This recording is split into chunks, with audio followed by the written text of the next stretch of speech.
Hello, everyone, and welcome back to Chicane, where we, your hosts, Brinley, and McKenna. put the chic in motorsport. Our goal is to bring the latest paddock pulp, provide in-depth and unique interviews with fans and your favorite F1 content creators. And encourage you to learn about the sport in a fun and innovative way.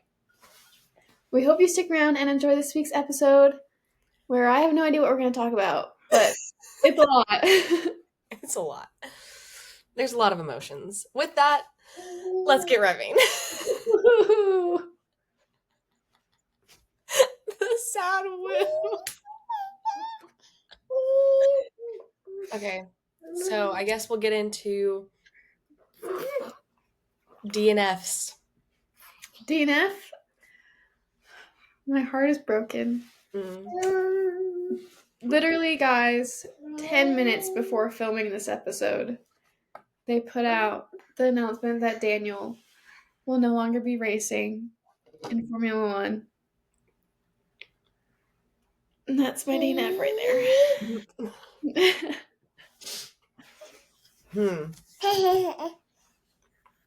Yeah, it's definitely sad. We'll get into that later. But DNF. I think I'm just stressed about homework right now. I've got like 3 assignments due next week, and one of them I have to design like 6 things in the assignment, and only yesterday did I figure out like what medium I was going to use. I kept going back and forth between like 4 different, and I never liked the outcome. So I figured it out yesterday, so now I have to make all of them before Wednesday. What's wrong, baby? What? Just hit her that Danny's leaving. We'll make it through this. We'll talk about Lando later to make you happy. What's your P1? P1 is, I'm so excited about this. We bought a racing gaming wheel. And so we're able to we got the Formula One game and we're able to play with the wheel and there's pedals and stuff. And it's so much fun. I'm not that good. I'm actually really bad. But it's a lot of fun.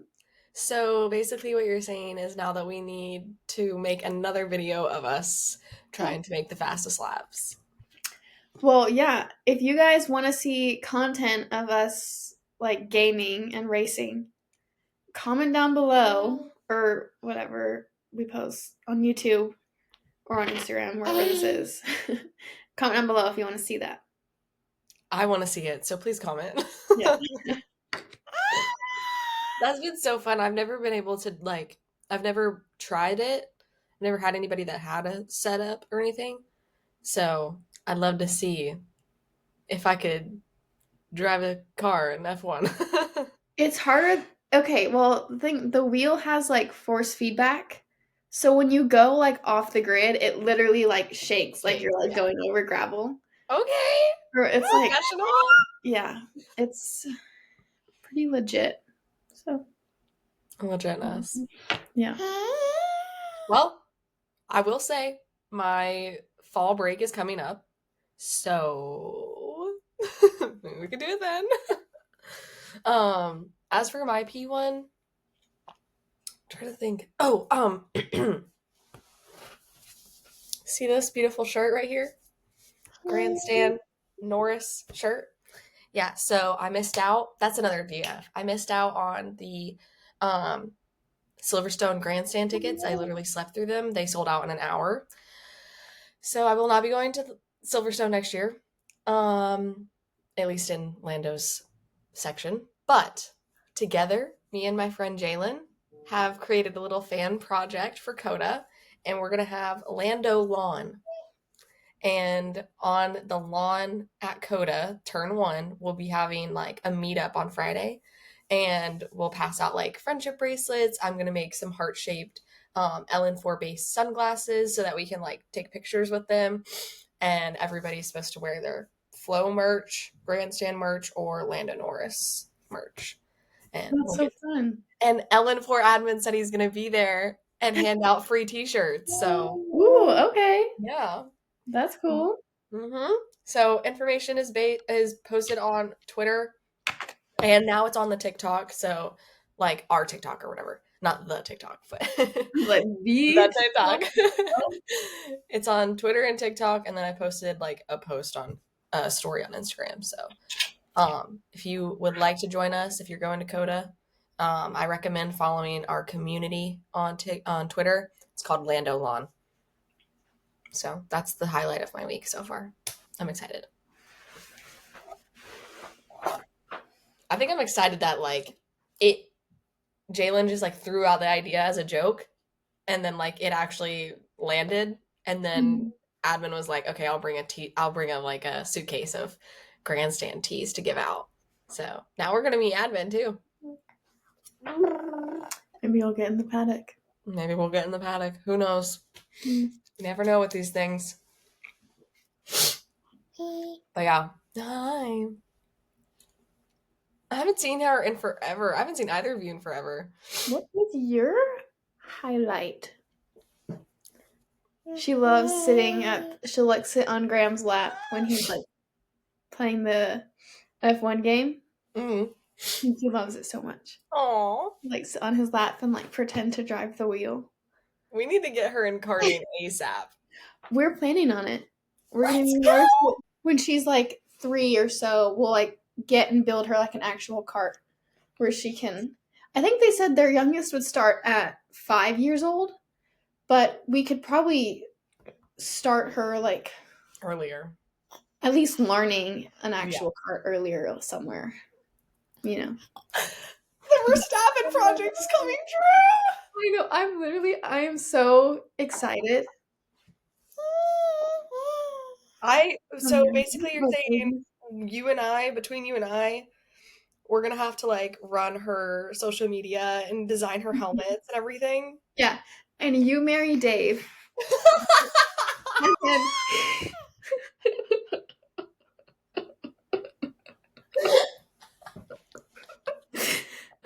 he can be like the guide and the teacher for all my kids.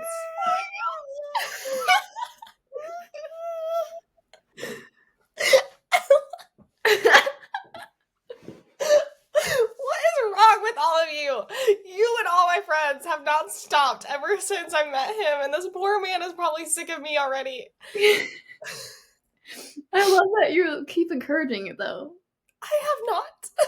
You sent me like 3 posts of his, and you were like, I need this man.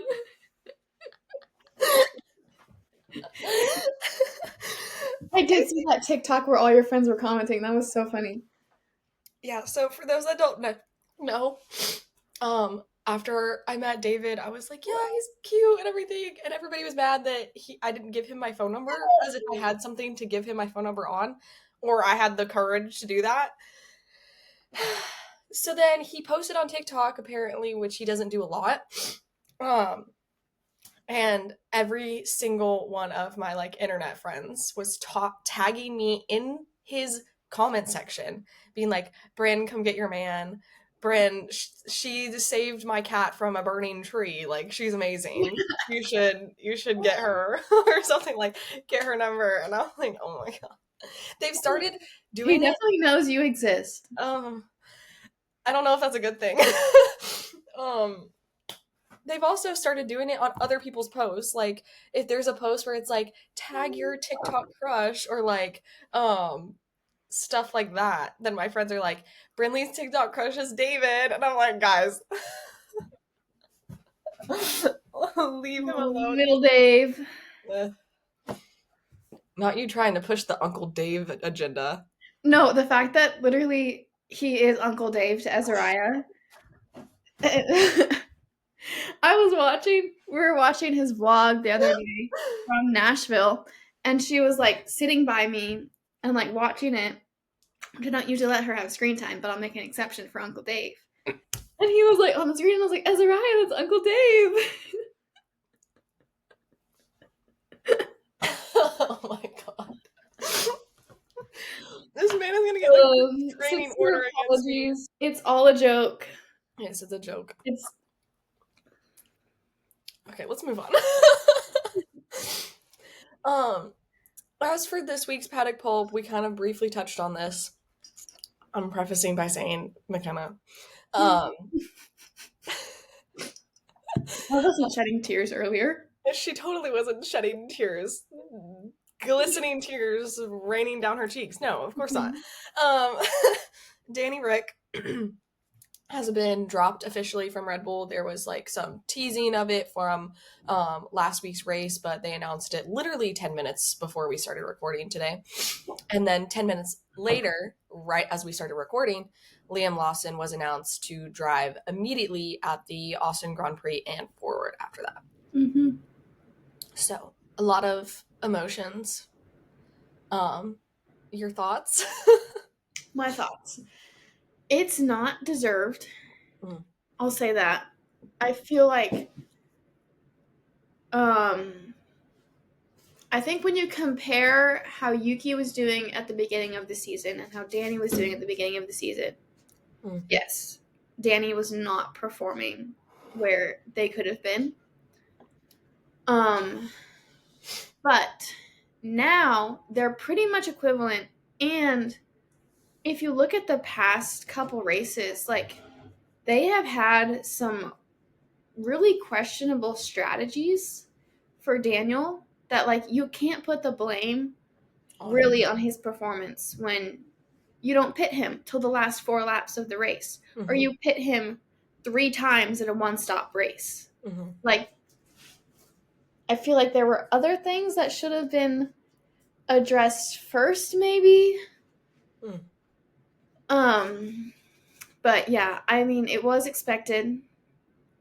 But if they will cut Daniel for his how he's done compared to Yuki, why won't they cut Checo for how he's done compared to Max? Yeah. That's my thing. However, I do like Liam. I am excited. Oh, what is she? 1 second. I am excited that he has a seat. And I'm excited to see what he can do. It's kind of like same feelings as when like Logan was dropped. It's like I'm excited for what Franco like to come in and have a seat.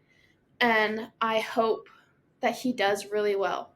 And he has. And so I hope we have the same thing with Liam, or else it's just like disappointing and worthless.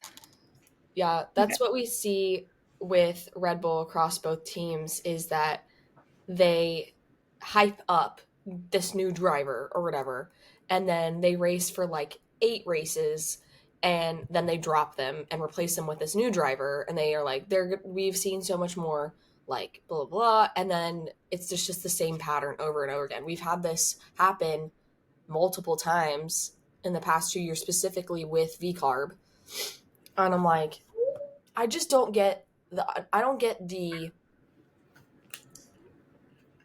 dropping in the middle of the season. I feel like it's so petty. Like Liam, we all thought that Liam would have a seat next year. Like we were all convinced. Danny, it was going to depend on how he did this season, but dropping him in the middle of the season right after this last race where like they were kind of teasing at it, like I was just sharing with her before the podcast that I was on Twitter when it announced, and Max Futrell, Lando's best friend, was like, I just don't understand why they announced it a week-ish after the last race. Whenever that was his last race, they could have used that to send him like a proper farewell. Like this man has been in this sport since, like, he's been in the sport for at least 13 years. Yeah. And he's contributed so much to the American fan base that you would think that as a Red Bull employee, like a Red Bull athlete throughout the whole company, that they would like respect him more. Yeah, I do feel like Daniel has just been like such a welcoming face for so many new fans. And like I feel like he's the person on the driver that like so many fans start their Formula One journey with. Mm. Because like he's just so fun and like lighthearted and easy to like. Yeah. So it's like a lot of people love him for that reason. Yeah. Oh, you guys, if you want to hear our theory that we were talking about, because last week we said the denim livery is supposed to be for Coda. And they had originally designed it for Coda, but they let Danny drive it in Singapore because it's like they knew a Daniel livery. Mm-hmm. So that was McKenna's theory. Yeah, kind of makes sense. And yeah, I agree with what you said. Like, it's kind of hard because, and I feel like it just depends on the team and the driver. But like, no offense to anybody. Like, I genuinely, I do not hate any of the drivers. There's just some that I don't necessarily vibe with or like get, I guess. But like, if Checo were to be replaced, I wouldn't care. If Franco were to get a seat next year, I'd be screaming from the rooftops. Like, there's just, it depends on the driver for me, but I have like, but then I'm also like still sad about Logan. But I'm also, we see the teasing with IndyCar that he might go there. So I'm like happy for him that he'll get a better chance to prove his worth. But then also like I'm happy for the chance that Franco will get a seat. yeah. So I kind of feel like this with Danny, like he's had his time in F1. Yes, it was kind of weird how they ended it, but like he has a really good like outside life outside of F1 that he could like still be like personable with everybody, still be posting a lot. He still has his company that he put 2 companies. So we'll still see him around. And then, but I love Liam Lawson's driving from what we've seen so far. So I'm excited for him too. So it's so hard to like pinpoint your emotions in this type of thing.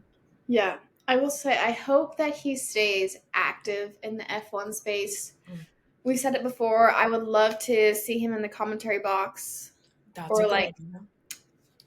Running social media accounts or something, you know? Yeah. But we'll see. Time will tell. He'll probably take a little step back. Yeah. For the remainder of this season, but then maybe we'll be able to see him around the grid next season more. Or maybe he'll go do motocross or something because he does love his bikes. I was gonna say maybe he'll take up the uncle duties with Scott. But yeah, also one more thing for Paddock Pulp before we get into like our predictions from Singapore. Alexander Rossi from IndyCar was signed for a seat next year, so he will no longer be driving with McLaren, and he will be driving with Ed Carpenter will be racing with Ed Carpenter Racing. Oh, is that who it is? Wait. And so I know there was some confusion with the contract there, so I'm really glad that it all like settles fine and that you know. But everybody was worried about if Rossi was going to get a seat, and we were like, is he? And then it announced yesterday. Yeah. So. I think it's funny that Ed will be racing for his own team. Oh, yeah. Yeah. He can't get dropped if he does bad. It's his team. Well, it says Alexander Rossi is joining Ed Carpenter Racing alongside Christian Rasmussen. I saw the announcement yesterday, I think. 2 days ago. Oh, anyway, we're happy that he has a seat. He's a good driver. But as for our predictions, how did your predictions go for the win? Not good. So I didn't have super strong predictions. No. I said we'd have a new face on the podium, and that was a hot take and a podium prediction. We both speculated that we would like it to be Fernando. So I said Fernando, Mercedes, and a Ferrari. My reasonings were because they look cool in the dark.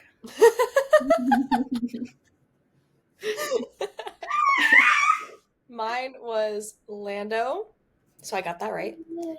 Carlos and Fernando. I had also agreed with like having a little rookie up there on the podium. Alonso is my favorite rookie.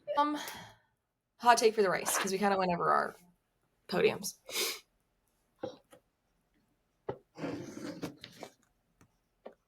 I already said mine.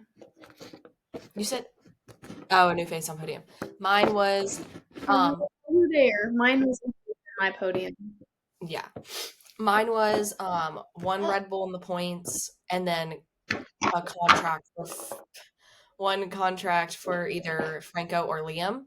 I'm gonna count it since we recorded right now and it was announced before we recorded. So the Liam contract and Lando winning predictions reign true.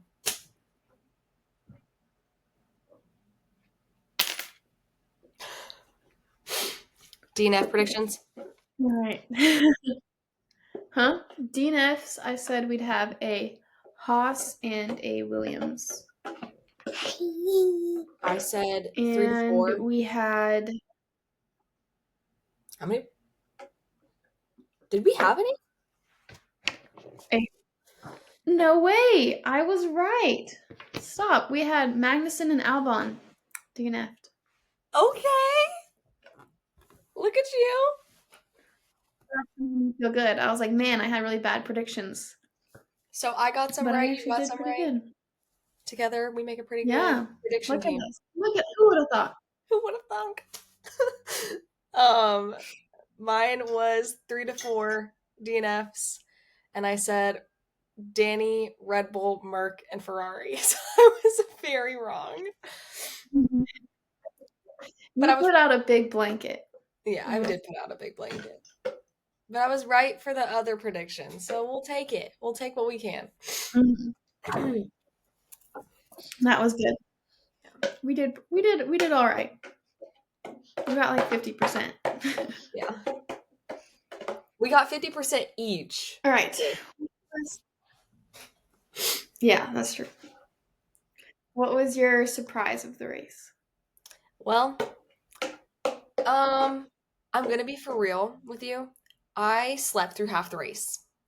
I put it on the TV, watched the race, fell asleep around like lap 15, woke up, and everybody was pretty much in the same position that they were. The most surprising thing about the race, I think, was the margin between Lando and Max. I saw some like TikToks of people that were actually there, and they were in grandstands, and Lando would zoom past, and they're like the live like distance between the two of them, and it would be like 20 seconds silence, and then you'd start to hear Max coming, and then he comes around the corner, and I was like, there's no way that Lando is that much fast like that. The distance, I was surprised.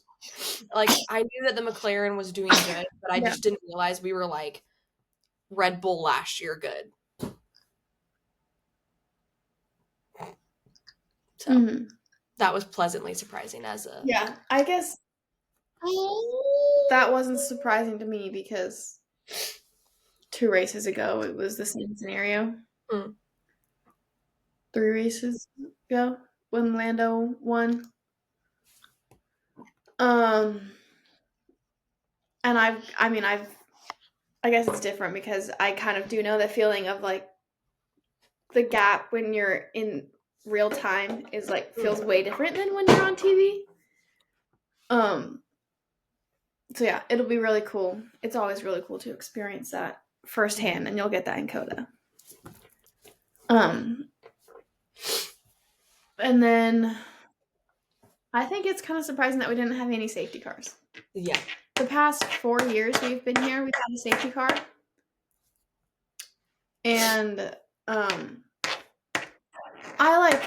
people kept saying, like a couple were saying like, we've gone X amount of races without a safety car and expect that to change at this race. And I was like, I feel like we're not going to have one, but it's still kind of surprising that it didn't happen because it is a very tight Monaco-esque circuit because it is a street circuit and like they have the walls and like they don't have room for runoffs. So like the chances of a worse crash happening are always higher. Yeah. But there was a couple people kissing the wall, but nothing too crazy, which was surprising.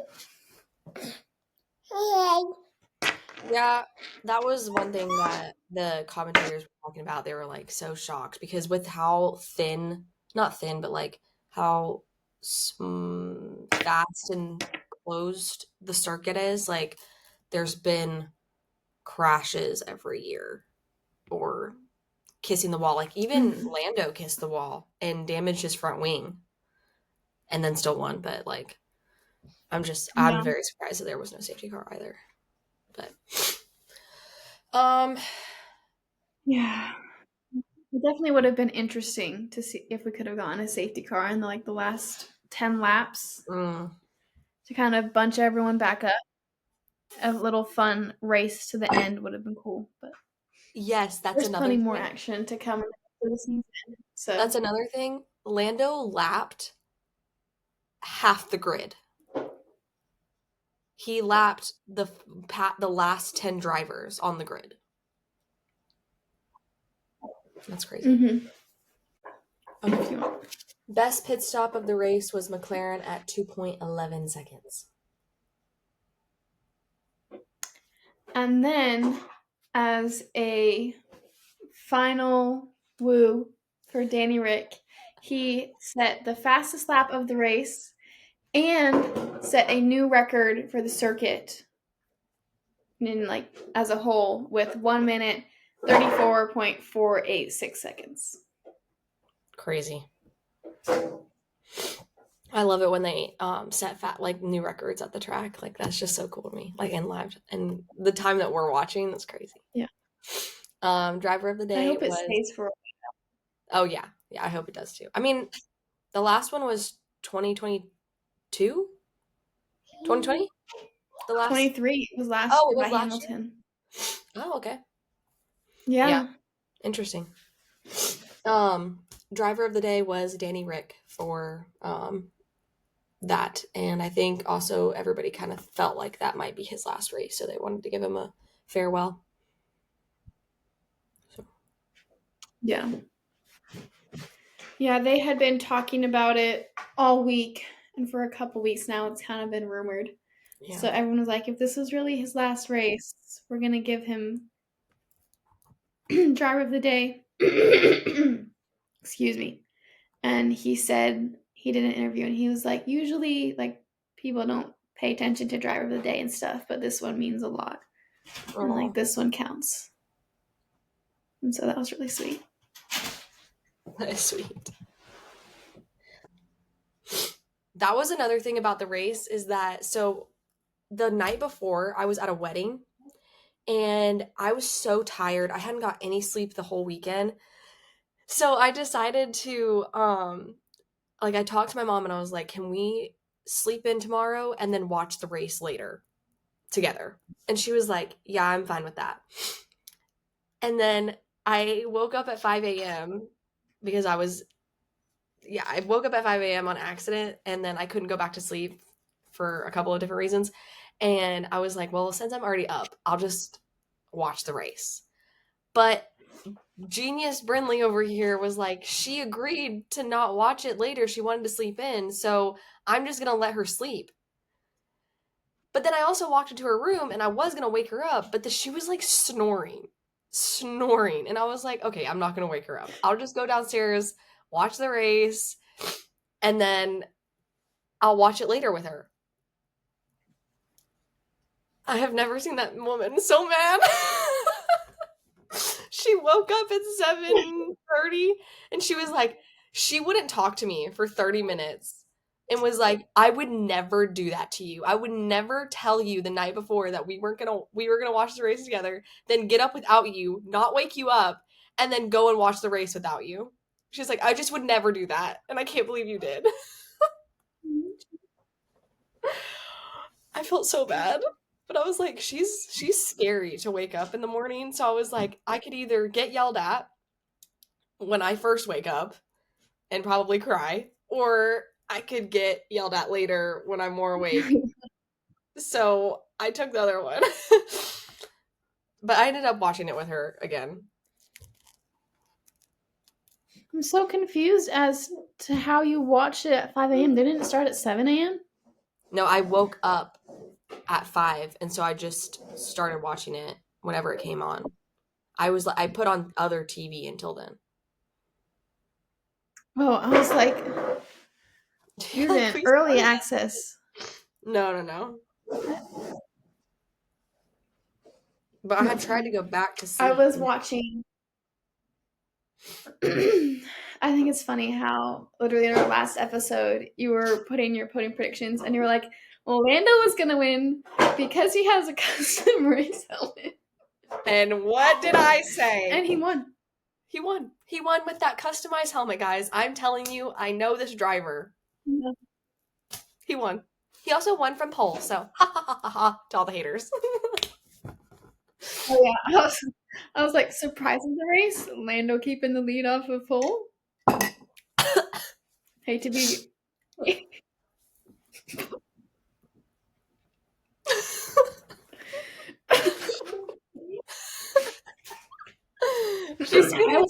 I'm a Charles girl, but I know that he is not great on pole position. Yeah. His conversion rate is not great. So I know I've been there.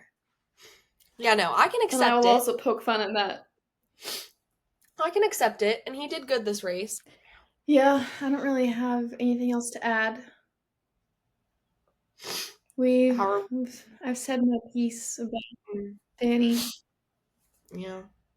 How are we doing the So, episodes for the next few weeks? Do we want to tell? yeah, we can. Next week. You can expect an IndyCar episode. Yeah. Mm-hmm. Yeah. Like the baby said.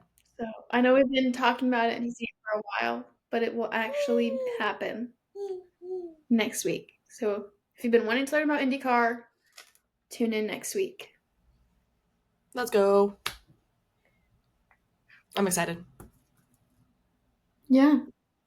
That's all for today, folks. I guess that's our checkered flag. Yay!